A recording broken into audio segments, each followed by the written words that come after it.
Wait. They made a movie of that? Come on! Welcome to WatchMojo.com, and today we're counting down our picks for the top 10 anime you didn't know had a live-action adaptation.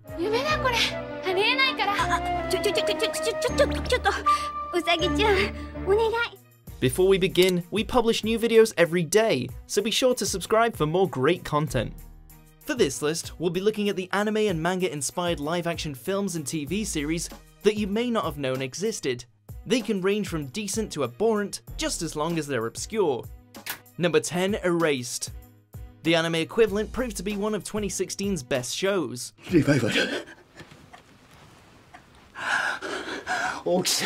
It had thrills, a gripping mystery, an intriguing supernatural element, along with some visceral emotional punishment courtesy of some deeply upsetting scenes revolving around child abuse and murder.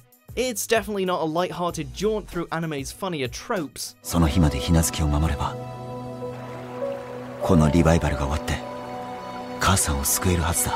Its success found itself a live-action version that, for the most part, acts as a pretty good abridgment of the show, minus a few cut corners just to arrive at that stinger of an ending. If you're not willing to spend 5 hours watching the series, then this would be a pretty good replacement. Number 9, Another. The amount of side characters that get knocked off in this series is almost comical, and that might actually be a big part of why the show has fans. After all, Death by Umbrella doesn't scream hardcore horror.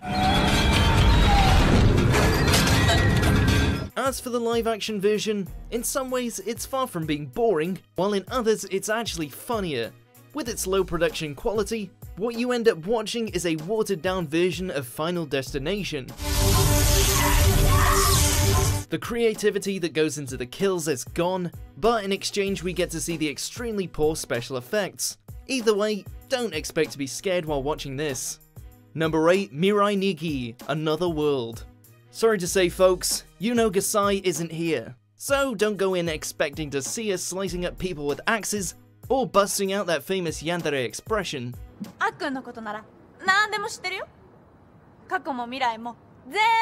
This drama series actually considers itself an original story, separating itself from the source material.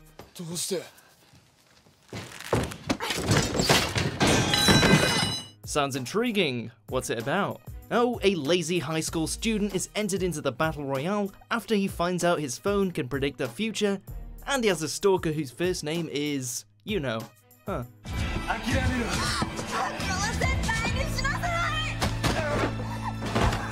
Okay, so changing the surnames doesn't count as original. Not that you'll ever care since the quality of the series is pretty dismal. Number 7, Great Teacher Onizuka. Man, this guy really wasn't kidding. He's such a great teacher that he has many live-action television series under his belt over the years.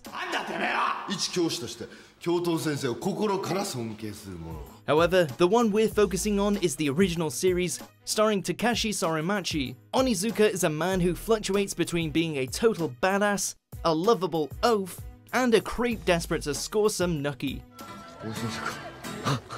The series mostly captures this, but it's kinda hard to ignore how traditionally handsome the lead actor is compared to his anime counterpart.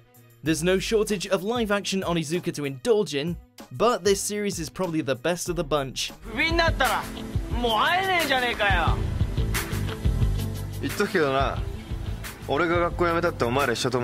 Number 6, Pretty Guardian Sailor Moon.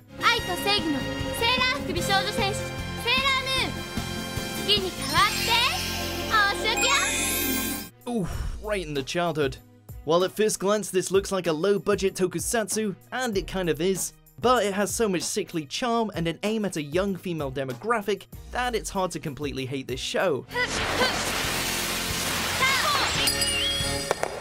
Emphasis on the completely. Its transformation sequences and sudden musical interludes may have you cringing, but it must be doing something right to get its initially decent ratings and record sales. Again, you're probably much better watching the anime before this, but at least their cheesiness is fabulous.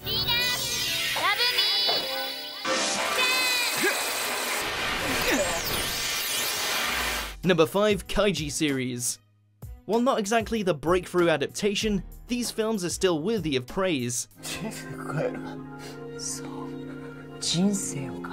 Following the gambling exploits of our constantly failing protagonist, both the initial flick and its sequel managed to translate the manga's greatest moments, mainly due to the fact that creator Nobuyuki Fukumoto helped to craft the script.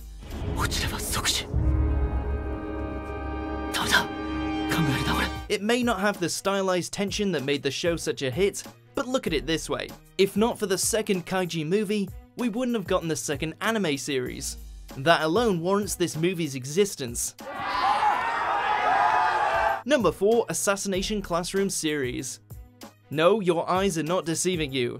They actually made a live-action Koro-sensei, and it looks just as ridiculous as you would have expected. You know what's even more surprising? They actually made a pretty faithful adaptation. Given how out of the world the original series was, the movies managed to balance the crazy action, characters, and premise rather well.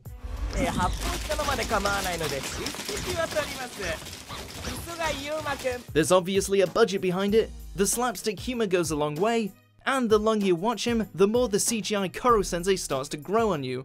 Class E would be proud. Number 3, Terraformers. Takashi Miike sure loves to adapt the crazier side of anime, doesn't he? In 2017, he made what appears to be the first in a series of films based on JoJo's bizarre adventure Diamond is Unbreakable.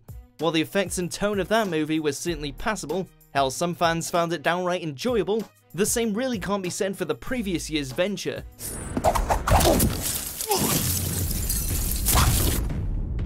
While the original Terraformers gave us terrifying humanoid cockroaches and a buffet of gore, the live-action version was pretty poor in comparison. The effects speak for themselves.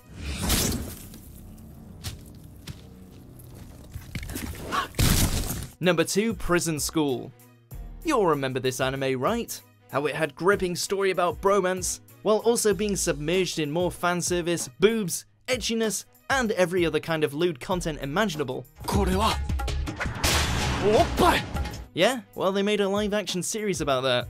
As you might expect, the proportions of the characters are substantially dialed down, though to their credit, there's plenty of chest and panty shots.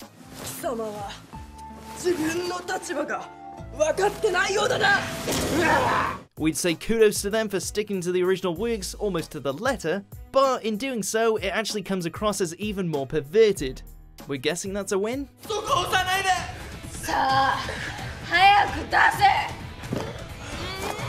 Number 1, Dragon Ball, The Magic Begins. Granddad, with this magic pole, I can protect you and the pearl from any invaders. Ha! So you thought Dragon Ball Evolution was the biggest crime against the DB name?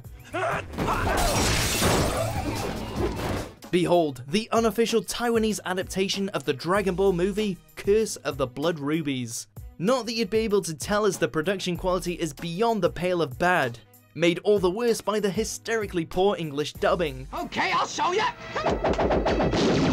If you think you're brave enough and just want to watch trash of the highest caliber, you can't go wrong with what has to be Goku's second most degrading outing. You are all only granted one wish. So what do you wish for? You must tell me now. Oh wait, he's not called Goku in the dub, he's Monkey Boy. We're not joking. Do you agree with our picks? Check out these other great clips from WatchMojo and subscribe for new videos every day.